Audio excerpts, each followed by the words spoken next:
watching Property TV.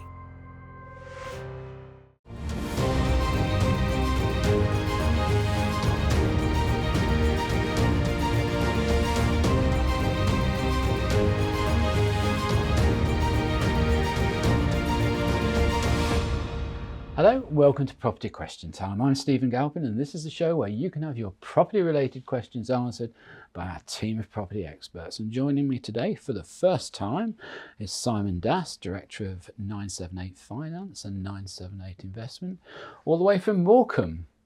Welcome. Thank you. Morning, Stephen. Okay, nice to see you. Hope you had a good trip down. I've got to admit, the only thing I know about Morecambe is that I think the Tyson Fury guy lives there, doesn't he? He absolutely does, yeah, world heavyweight champion, yeah. So he's put your town on the map. Well, that and a few other things. I could tell you a lot about Morecambe, and I'm sure we will at lunch. Well, in fact, for the benefit of our viewers, we are doing a programme with you later in the year about Morecambe and its regeneration and your part in that, so we look forward to that. And viewers, watch out for that one. I think you'll find it very interesting. Okay, and joining Simon is Azid Gungah, now a regular on Property Question Time. Good to see you back, Azid. Hello, Stephen. MD of Quiddity Group. Indeed. Good trip in?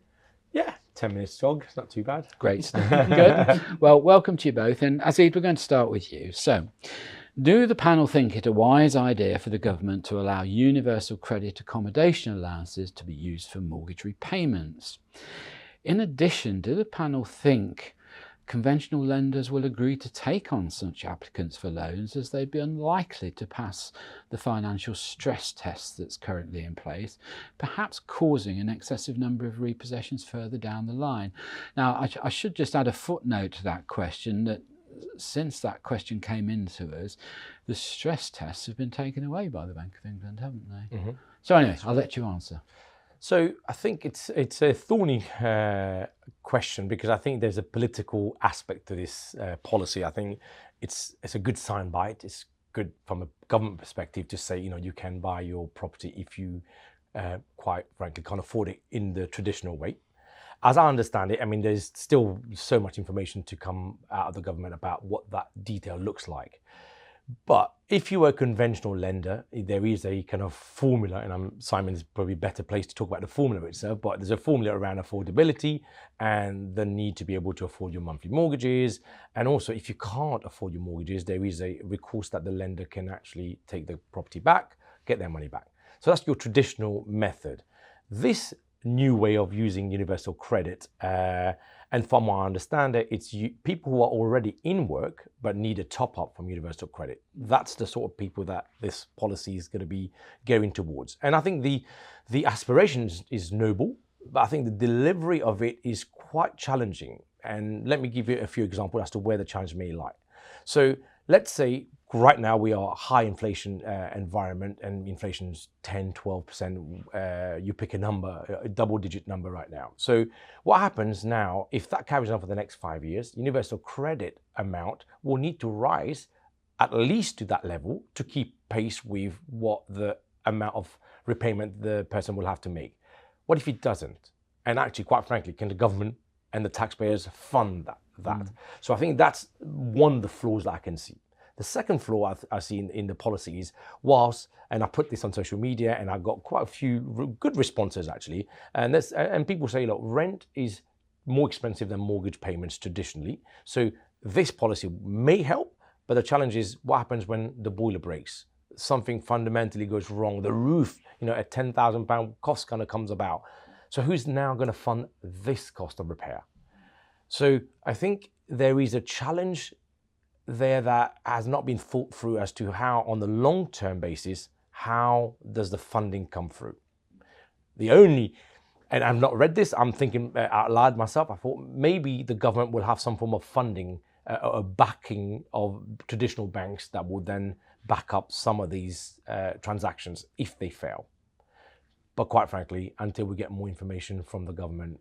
Yeah, I think you're right, Azid. I think the problem with this kind of policy, we here at Property TV are very keen to encourage first-time buyers and the opportunities to buy. And the last thing I'd want anybody to think is that we would have, and I'm sure you're the same, a down on anybody having the opportunity to have a mortgage and own their own home. Quite the reverse. But it's got to be done carefully and it's got to be done responsibility. Otherwise, it will end up in a mess, which is what happened in America, which caused the last big property crash in 2008. Yeah. In other words, irresponsible lending to people who hadn't got a prayer of paying this stuff back. They were just being used to fill up portfolios and sell on to somebody else. A bit like pass the parcel, wasn't it, in a way? I do worry that if somebody's in work and they're needing universal credit to top up their income to live properly, which is the purpose of universal credit, quite properly so. If that's an essential part of their income, then how they're going to manage a mortgage that's a 25-year commitment in a lot of cases worries me. I'd like to see a bit more detail, perhaps something like the government say, well, okay, the first 3 years of this are interest only or something like that to really manage the repayments. Yeah. But Simon, you're the finance expert. What do you think? I don't see a problem in theory with universal credit payments going towards a mortgage. It's all going to come down to the overall affordability, and all the lenders are just going to test on their standard criteria, can this person afford that property? And 9 times out of 10, if somebody's on universal credit, then I just think they'll see it as unviable because they're on by... Do you think the government have consulted lenders on this? I would be surprised if they had.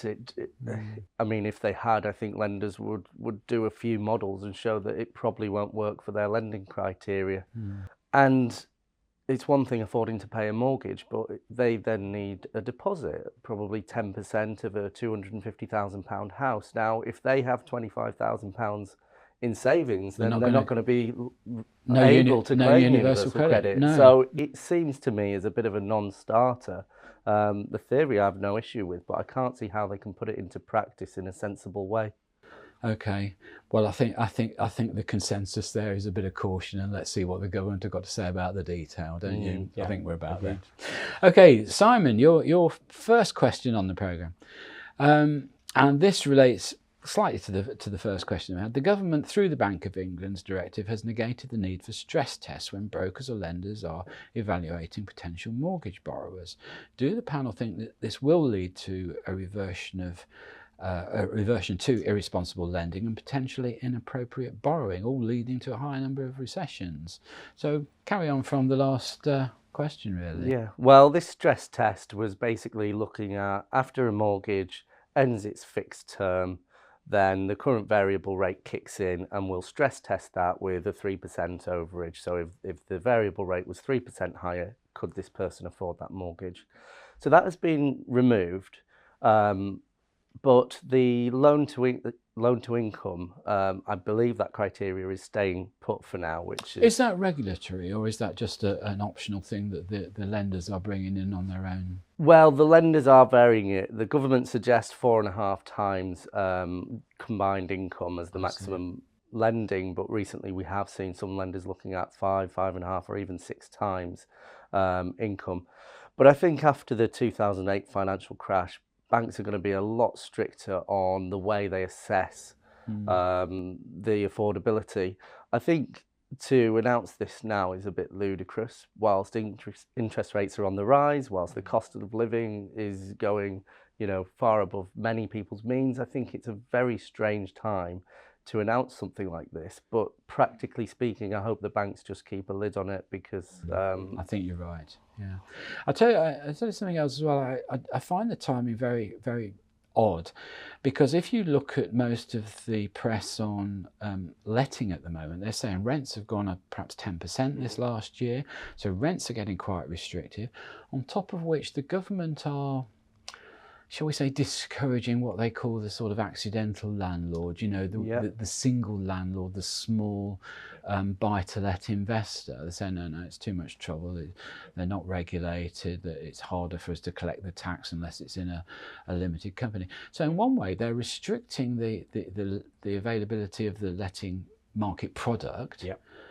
And at the same time, sort of pushing people into pretty high debt here if they're not careful. It just doesn't seem to wash across the board here to me. And I think that's a challenge. You know, we are living for this cost of living crisis at the moment. And, you know, here are people already at almost the maximum end of what they can afford. Some people are living in overdraft. And then all of a sudden you're pushing them more into debt by saying, please, you know, you can own your own home, but not saying actually that comes with a lifetime of debt service that you will have to be able to afford. And if you can't afford it, guess what? You actually start losing that home that you had to begin with. Sure.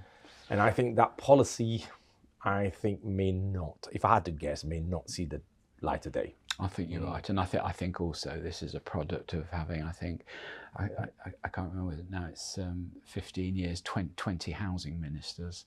To get consistent policies is a pretty futile task, isn't it? We live in soundbite world now, isn't it? We do indeed. Okay, well, that's all the sound bites we've got time for in this half of the show. So join me again after break when we'll ask Simon and Azid some more of your questions. You are watching Property TV. You are watching Property TV. Hello and welcome back to part 2 of Property Question Time. I'm Stephen Galpin and I'm joined by Azid Gungah and Simon Das. So, Azid, your second question. It's now 5 years since the Grenfell disaster. Latest press headlines suggest that there are over 1,000 defective / dangerous high-rise buildings in London alone which still require attention. Where do the panel think the fault lies with the tardy reaction to danger? I mean, it's shocking to think that's already been 5 years and the statistics are there still, people are still living in unsafe housing. And in fact, you read that the cost of having a fire marshal 24/7 in these buildings are astronomical because the people have to be on site. And so I guess to answer your question, Stephen, I think it goes back to regulations and the enforcement of that regulation. So I think it goes back to government. I think the reason why we are having to wait, or residents having to wait for 5 years to be safe in their own homes, is ludicrous. Let alone that I've heard that lenders are obviously not wanting to lend on these buildings that are unsafe. So these residents are snookered. They can't move out. They can't sell. So it's time to call it, to get government to intervene and force these repairs to be done. Yes.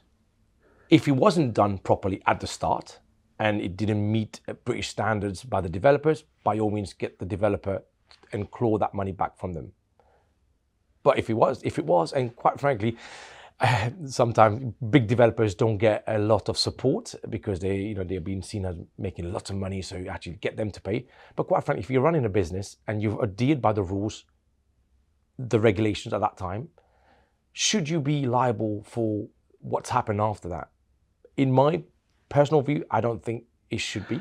It's a very difficult one. I mean, if you take Grenfell, I mean, we can still only judge it on what we either read in the press or what's anecdotal evidence at this stage. But you see, you go back, for a start off, the council's motivation for renovating that building.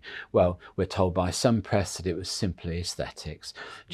Kensington and Chelsea is quite a posh area in certain places, and they didn't like the look of these council blocks affecting the values around, so they decided they'd have a cosmetic thing done.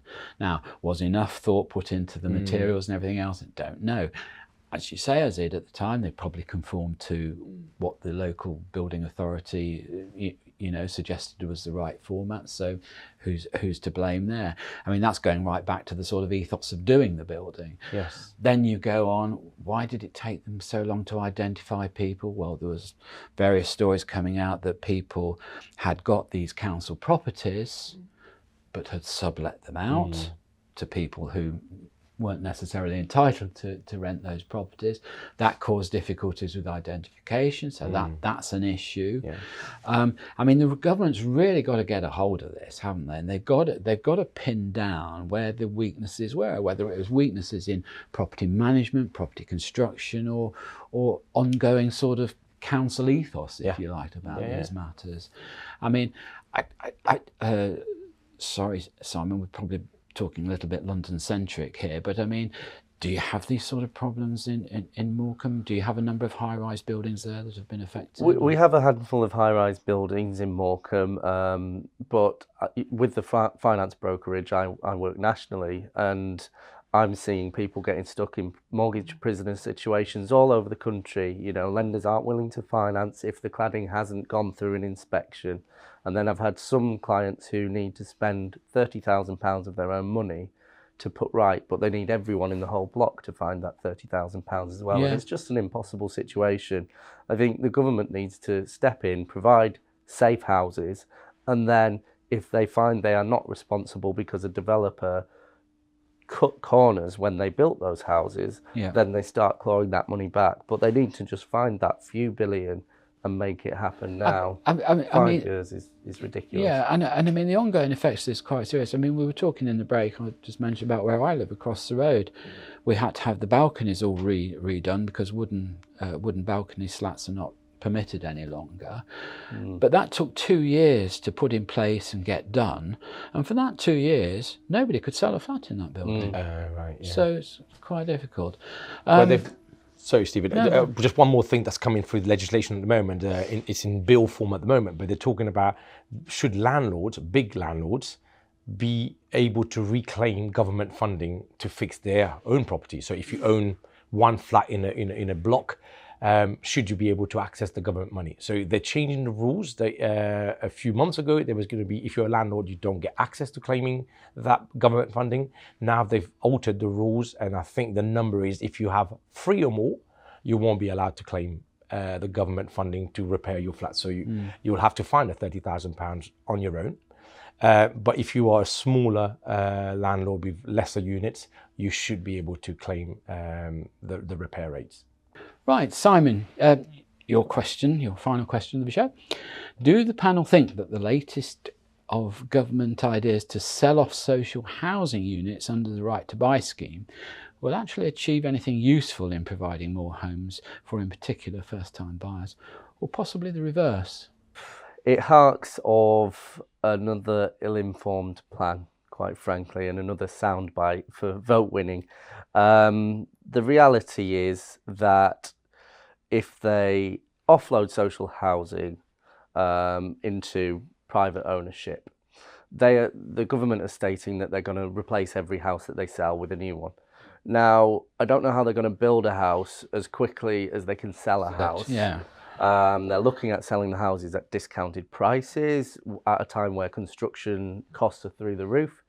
And there's a massive lack of affordable land to build on as well. So I don't see how they can replace what they're selling effectively, efficiently, and without a huge burden to the general public in terms of tax. So that's one failure. You've come up with 3 points there. One is you can't replace at the rate that you can sell at. Secondly, if you're going to give a discount, where does the money come from to buy the new one?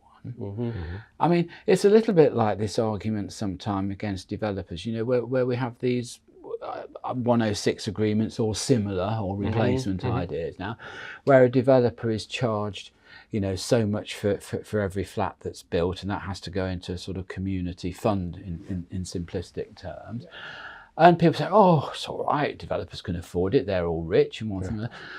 Are these people stupid? All the developer does is say, right, I'm building 50 flats, so I'll take that cost, divide it by 50 and add it to each flat. Yeah. So at the end of the day, it just makes the properties even more unaffordable, doesn't it? I mean, I just don't get where these ideas come from. Isn't there somebody in government that knows about these things? I mean, evidently not, and shockingly, we've not learned anything from the last time they did a mass sell-off of social housing stock, Margaret Thatcher. I believe 40% of that stock is now in the private rental sector. 70%. 70% is in the private rental sector. So that just tells us that over a long period of time, it's likely that these people are not going to be able to afford the upkeep of those properties, or they're going to look at making a profit because they've bought it at a discount. Well, the accusation at the time, I mean, you're not old enough to remember Margaret Thatcher, right? But I mean, the argument at the time was that she was gerrymandering, which was trying to give sound bites to people who would then vote Conservative because they'd been given the opportunity to buy their own place. Sounds familiar. Sounds familiar, and I just think that this government had just picked that up and thought, oh, that's an amazing idea. Well, you know, in one way, it did kick off because she brought in at the same time assured short-hold tenancies, which did allow the rental market to expand and fill up the rental market stock. That was a good thing that happened. Yeah. And I think this government is just trying to jump on that bandwagon without really thinking it through. I think your point's spot on.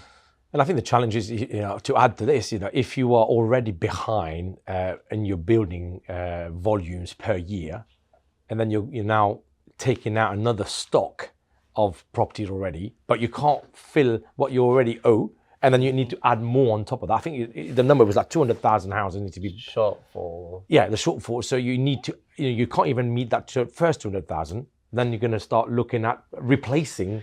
This government's not even halfway to its target, is it? No. Nowhere near it. So you are in deficit every single year on year, and it compounds all the time. So I'm not sure how, you know, you square that argument. No. Yeah. No, I'm really not too. I think it's quite shocking. I have to say, I think I'll just end the show with a sort of comment that I picked up when Cameron and Osborne were leading the government, and they were favourites for coming out and saying, we're going to build X amount of houses. And I used to look at the TV and think, well, who's we? Yes, yeah. Is that you and Dave putting your hard hats on? Yeah. But there we are. Yeah. Okay, gents, well, that's all we've got time for in today's show. So Simon Das, Director of 978 Finance and 978 Investment, and Azid Gungah, MD of Quiddity Group. Thank you both very much for coming in. Great answers for our viewers. Thank you very much indeed. Look forward to seeing you again soon. So thank you for watching. That's all we have time for. So join me again next time on Property Question Time.